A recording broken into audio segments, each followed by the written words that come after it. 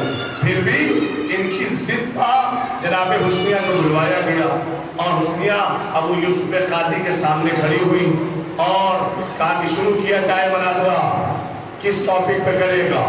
تو وہ کہتا ہے کہ میں وراثت پر کرنا چاہتا ہوں، وراثت پر۔ حسنیہ مسکرائی کہ تو نے جو ٹاپک چنا ہے تو مناظرہ کرنے سے پہلے ہی ہار گیا، غور فرمائیے، مناظرہ کرنے سے پہلے ہی ہار گیا۔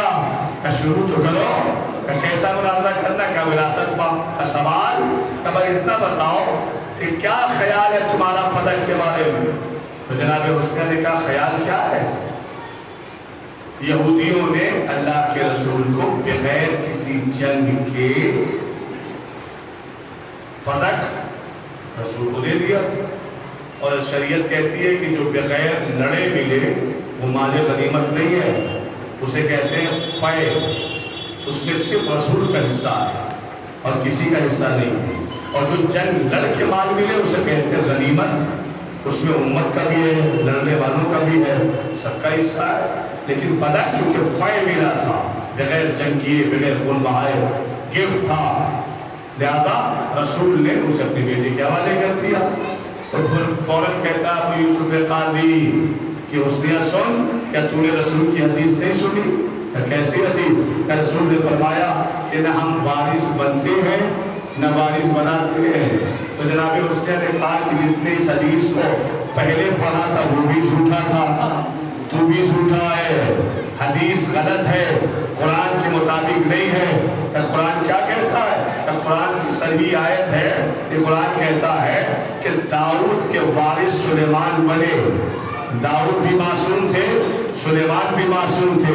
جب قرآن کی کائنات میں یہ قصہ موجود ہے کہ نبی وارث بنتا بھی ہے اور بناتا بھی ہے، تو پھر یہ حدیث جھوٹی ہے، کیونکہ نبی نے فرمایا تھا کہ میرے بعد جھوٹی حدیثوں کے کارخانے کھولے جائیں گے، اور اگر تمہیں پرکھنا ہو کہ کون سی حدیث ہماری ہے، کون سی حدیث جعلی اور جھوٹی ہے، تو بس اتنا دیکھ لینا کہ جو حدیث قرآن کی آیتوں کے مطابق پائی جائے وہ میری ہے، اور جو قرآن کی مخالفت کرتی نظر آئے فَضْرِبُوهُ عَلَى الْجِدَارِ، تو اسے دیوار پر مار دینا، اسے قابل وہ اسے قبول نہ کرنا۔ ایک پیمانہ دیکھ رسول گئے ہیں نا، لہذا یہ حدیث جھوٹی ہے، اسے قبول نہیں کیا جا سکتا۔ ابو یوسف قاضی خاموش ہو گیا۔ اب حسنیہ کہتی ہے میں سوال کروں؟ کہ کرو، کیا سوال کرنا چاہتے ہیں؟ تاکہ یہ بتاؤ کہ تمہارا عقیدہ رسالت کے بارے میں کیا ہے؟ تو اس نے کہا اشہد ان محمد رسول اللہ، میں گواہی دیتا ہوں کہ اللہ محمد اللہ کے رسول ہے۔ اس کا مطلب تم رسول کو زندہ سمجھتے ہو۔ کہاں زندہ سمجھتے ہیں؟ حاضر و ناظر سمجھتے ہیں، غور فرمائیے۔ تو جناب حسنیہ کہتی ہے کہ جب رسول کو زندہ سمجھتے ہو اور گواہی دے رہے ہو، گواہی دے رہے ہو، رسول کو زندہ سمجھتے ہو، تو پھر یہ بتاؤ کہ اللہ نے قرآن میں رسول عربی کے لیے، ان کے گھر کے لیے قانون کیا بنایا ہے؟ تو ابو یوسف قاضی چونکہ حافظ قرآن تھا، اس نے فوراً کہا کہ اللہ نے اپنے حبیب کے گھر کے لیے قانون بنایا، بسم اللہ الرحمن الرحیم، یا ایھا الذین آمنوا لا تدخلوا بیوت النبی الا ان یؤذن لکم، اے ایمان لانے والوں، جب تک میرا نبی پرمیشن نہ دے دے تب تک اس کے گھر میں داخل نہ ہونا، اس کے گھر کی ڈیوٹی ڈالنا نہیں۔ غور فرمائیے، اس نے کہتی ہے اچھا اگر کوئی بغیر اجازت داخل ہو گیا، چونکہ قرآن نے قانون بنا دیا ہے اگر بغیر اجازت داخل ہو گیا تو پھر اس نے فعل حرام کو انجام دیا۔ کوئی رسول کے گھر میں وداؤٹ پرمیشن داخل نہیں ہو سکتا۔ غور فرمائیے گا کہ حرام حرام کام انجام دے رہا ہے اگر کوئی داخل ہو جائے تو حسنیہ کہتے ہیں یہ قانون زندہ لوگوں کے لیے ہے یا مردہ لوگوں کے لیے؟ سب کے لیے برابر. کہ جو رسول کے پاس بیٹھتے تھے یا رسول سے دور رہتے تھے ان کے لیے ہے کہ سب کے لیے برابر؟ کہ صحابیوں کے لیے ہے یا تابعین کے لیے ہے؟ کہ سب کے لیے برابر ہے؟ رشتہ داروں کے لیے ہے یا غیر رشتہ داروں کے لیے؟ کہ اللہ نے قرآن میں سب کے لیے برابر کیا ہے. اب بات کو گھمانا بند کرو حسنیہ. بتاؤ تم کہنا کیا چاہتی ہو؟ کہ جب اللہ نے قانون بنا دیا کہ کوئی وداؤٹ پرمیشن نبی کے گھر میں داخل نہیں ہو سکتا اور اگر کوئی داخل ہوتا ہے تو پھر وہ حرام ہے. اور دیکھیں جہاں تک مسئلہ اجازت مانگنے کا ہے جب آپ کربلا جاتے ہیں نجف جاتے ہیں اور دیگر مقامات پر جاتے ہیں تو پہلے اجازت لیتے ہیں بعد میں داخل ہوتے ہیں. تو وہ قانون قرآن کا آج تک چلا آ رہا ہے. اس کا مطلب قانون زندہ ہے. قرآن جب تک زندہ رہے گا قانون خانہ محمد زندہ رہے گا. کوئی وداؤٹ پرمیشن داخل نہیں ہو سکتا. اب حسنیہ کہتی ہیں جب قانون زندہ ہے کہ تم جا نہیں سکتے تو پھر یہ بتاؤ کہ رسول کی قبر کہاں ہے؟ کس کے قبرستان میں دفن ہوئے رسول؟ کس مسلمان نے زمین دیا تھا؟ کہتی ہے کہتا ہے ابو یوسف قاضی کہ رسول نے اپنی مزار کے لیے اپنی قبر کے لیے کسی مسلمان سے زمین نہیں مانگی تھی بلکہ رسول اپنے ہی گھر میں اپنے حجرے میں دفن ہوئے. اپنی پراپرٹی پر دفن ہوئے ہیں رسول. اللہ اکبر. اپنے گھر میں جس گھر کا اللہ نے قانون بنایا تھا کہ بغیر پرمیشن داخل ہوئے تو حرام اپنے ہی گھر میں اپنے حجرے میں دفن ہوئے ہیں رسول. تو جناب حسنیہ کہتی ہیں کہ اتنا بتاؤ کہ رسول اکیلے دفن ہیں یا کچھ قبریں اور بھی ہیں؟ اکیلے ہیں یا کچھ اور بھی؟ تو انہوں نے کہا یاران رسول کی قبر, رسول جن سے محبت زیادہ کرتے تھے ان کی قبر ہے. کہ کوئی بات نہیں. اتنا سوال ہے کیا ان لوگوں نے رسول کی زندگی میں رسول سے پرمیشن لی تھی کہ ہم وہاں قبر بنانا چاہتے ہیں؟ دیکھیے یہ قرآن ہے. یا تو قرآن کی آیت کا جواب دو یا تو یہ کہنا چھوڑ دو کہ ہم قرآن پر عمل کرنے والے ہیں.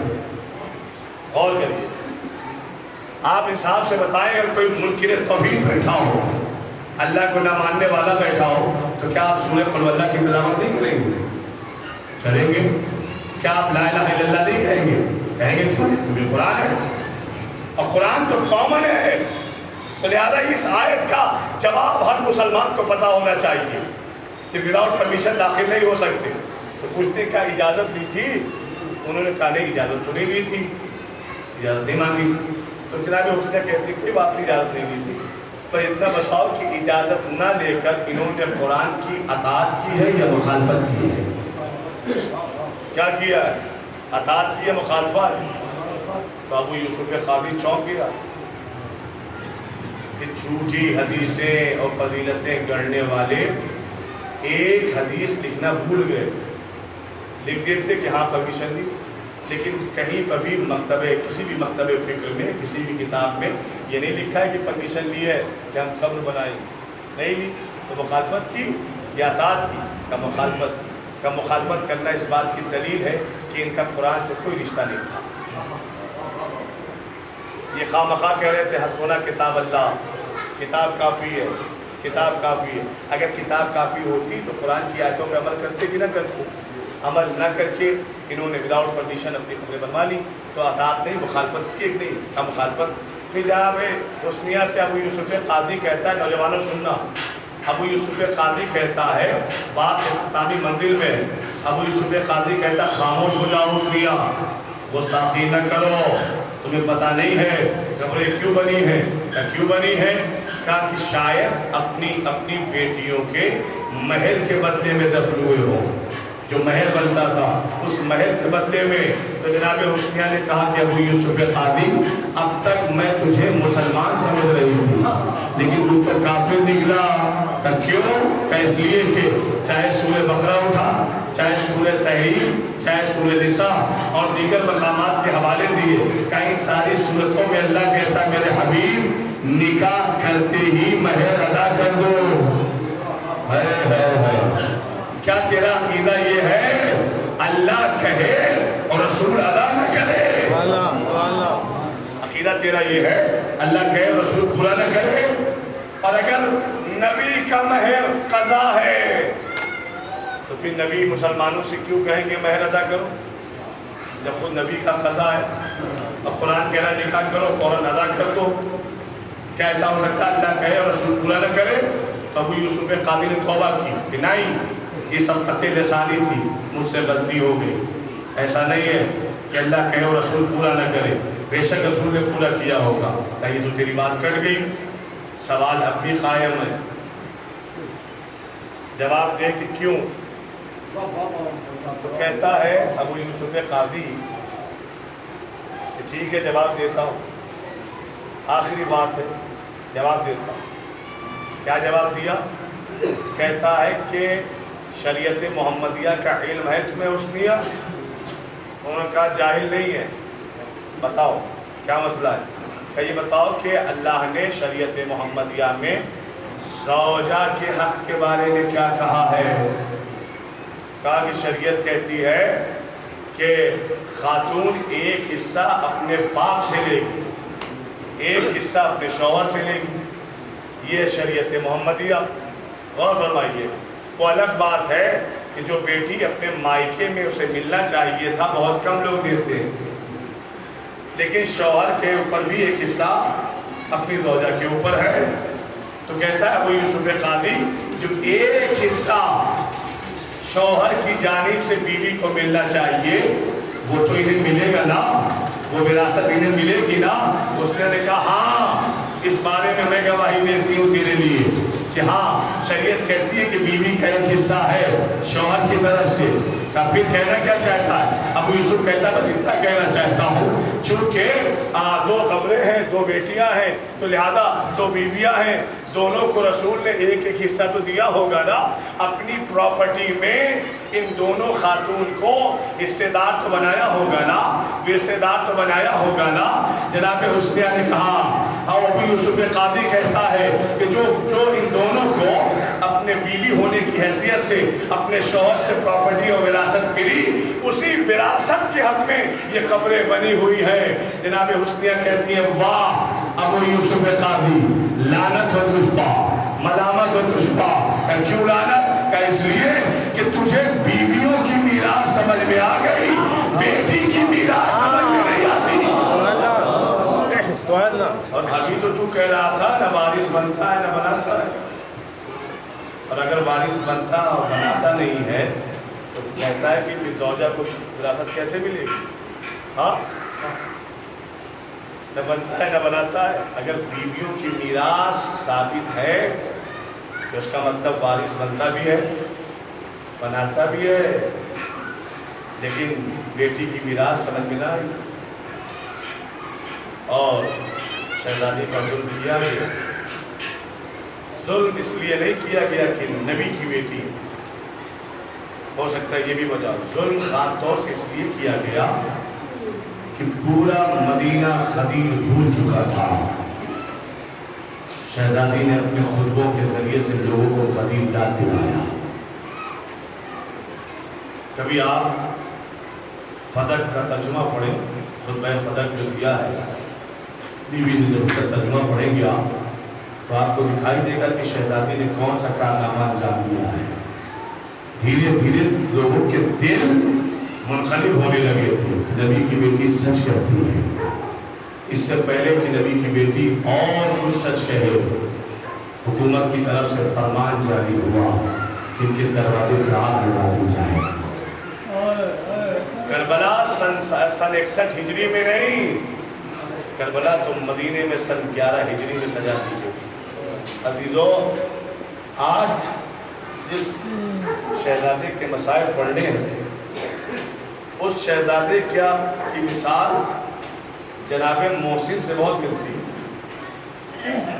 آپ کو پتا ہے جب جلتا ہوا دروازہ شہزادی پر گرایا گیا اور جناب محسن کی شہادت ہو گئی تو روایت کہتی ہے، جناب فضہ فرماتی ہے کہ میں نے شہزادی کو اکثر دیکھا اس مقام پر بیٹھتے ہوئے کہ جہاں پر جناب محسن کی شہادت ہوئی تھی، جہاں پہ جلتا ہوا دروازہ گرا تھا، اس مقام پہ اکثر بیٹھتے ہوئے دیکھا، اور صرف بیٹھتی نہیں تھی، وہ جو لکڑیاں تھیں دروازے کی جلی ہوئی لکڑیاں، وہ لکڑیاں جو پسلیوں میں دگ آئی تھی، جو شہزادی کی پسلیاں توڑنے کے لیے دروازے کو ایڑ لگائی گئی تھی، ان لکڑیوں کو اٹھاتی تھی اور محسوس کرتی تھی، مشام کرتی تھی، اور کبھی دیوار پر ہاتھ رکھ کے دیوار پر مس کرتی تھی اور اپنے ہاتھوں کو سونتی تھی۔ میں نے جناب زہرا سے پوچھا، جناب فضہ کہتی ہے بنت رسول آخر آپ اکثر یہاں بیٹھ جاتی ہیں، کبھی چلی ہوئی لکڑیوں کو سونتی ہیں، کبھی اس دیوار کو سنتی ہیں، ایسا کیوں کرتی ہیں؟ تو جناب سیدہ فرماتی ہیں کہ فضہ ان در و دیوار سے مجھے میرے محسن کی خوشبو سنا، مجھے محسن کی خوشبو آتی ہے، وہ جو کربلا میں ماں ہے آخر وقت تک اپنے سینے سے گجری لگائے ہوئے تھی، علی اصغر کا بھرو بھرا کرتا تھا، جھولے کی جلی ہوئی لکڑیاں تھیں، جب بھی نواب کو اپنا اثر یاد آتا تھا نا تو کچھوی کھولتی تھی اور خون سے سنا ہوا کرتا نکالتی تھی اور اپنے چہرے پر لگا لیتی تھی اور علی اصغر کو یاد کرتی تھی۔ عزادارو، امام حسین جب جناب علی اصغر کو میدان میں لے کر گئے، آبا کا دامن ڈال کر اور پانی طلب کیا، پانی نہ ملا۔ امام فرماتے ہیں کہ تم سوچتے ہو کہ ہم اس بچے کے بہانے پی لیں تو ہم اسے جلتی زمین پر لٹائے ہوتے ہیں، جلتی زمین پر حضرت امام حسین نے جناب علی اصغر کو لٹایا، اور جب پانی پھر مانگا کہ لو میں نے اپنے بچے کو لٹا دیا، آؤ تم اپنے ہاتھوں سے پانی پلا دو، لیکن کچھ دیر ہوئی جب کوئی نہ آیا، امام نے دیکھا میرا لال ایڑیاں رگڑ رہا، امام نے تیزی کے ساتھ علی اصغر کو اپنی آغوش میں اٹھایا، اب جو سر میں خاک لگی ہوئی تھی حسین اس خاک کو صاف کرنے لگے، اور صاف کرتے کرتے گردن تک آئے، گردن سے پشت پر ہاتھ رکھا، پشت پر ہاتھ رکھنا ہی تھا کہ امام حسین رونے لگے۔ کیوں حسین رونے لگے؟ کہ زمین پر لٹانے سے پہلے علی اصغر کی پشت صحیح سلامت تھی، لیکن جب زمین کربلا پر لٹایا ہے نا تو زمین کربلا پہ لٹانے کی وجہ سے پشت پہ چھالوں کے نشان آ چکے تھے، علی اصغر خون سا بدن لگتے تھے تپش کی وجہ سے، جس میں علی اصغر میں چھالے آ گئے۔ امام حسین فرماتے میرے لال ان چھالوں کے لیے محشر میں اپنی دادی سے شکایت نہ کرنا، تم حجت خدا کے پوتے ہو، تمہارے بابا نے یہ عمل اس لیے کیا تاکہ حجت تمام ہو جائے۔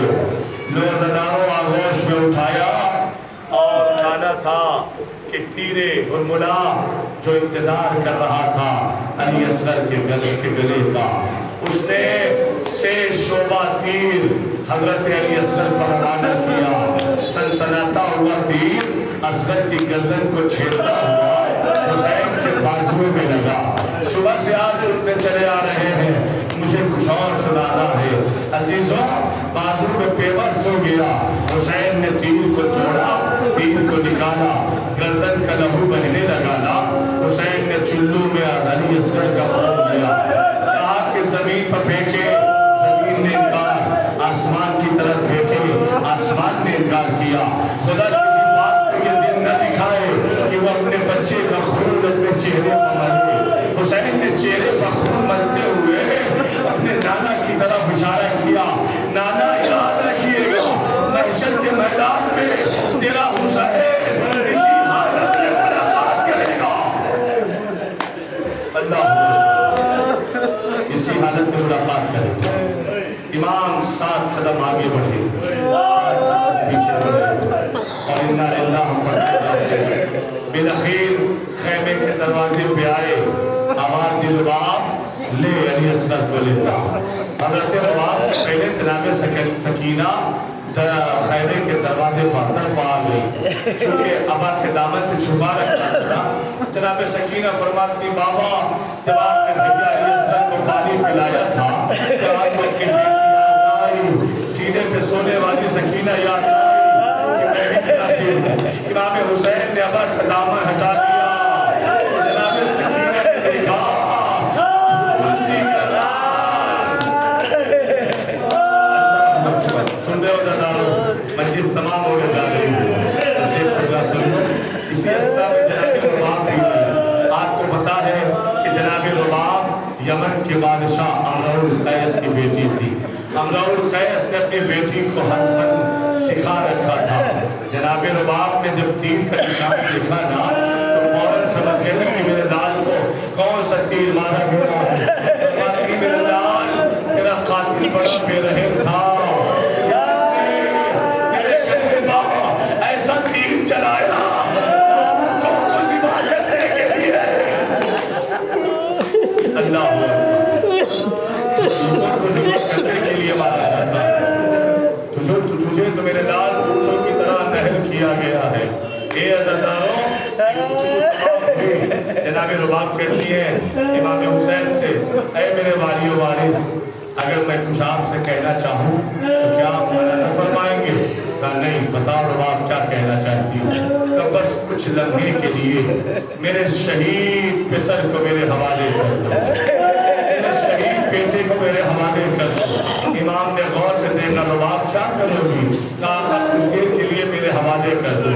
اے عزادارو، جب بچے آپ کے کہیں جانے لگتے ہیں نا تو مائیں اپنے بچوں کو سجاتی ہیں، مائیں اپنے بچوں کو سنوارتی ہیں اور فوراً اپنے بچے کا چہرہ دیکھتی ہیں کہ چہرہ گندا تو نہیں ہو، پھر اگر ہوتا بھی ہے تو پانی سے صاف کر دیتی ہے۔ جناب رباب نے آگوش میں لیا اور امام حسین دیکھ رہے تھے۔ آگوش میں لینے کے بعد اپنی چادر کا ایک حصہ اٹھایا، علی اصغر کا رخسار صاف کرنا شروع کر دیا، پیشانی صاف کرنا شروع کر دیا۔ اے عزیزانو، 6 ماہ کے بچے سے 6 ماہ کے بچے جب ہوتے ہیں نا تو ان کے دہن سے دودھ نکلتا ہے، لیکن ہارے نے علی اصغر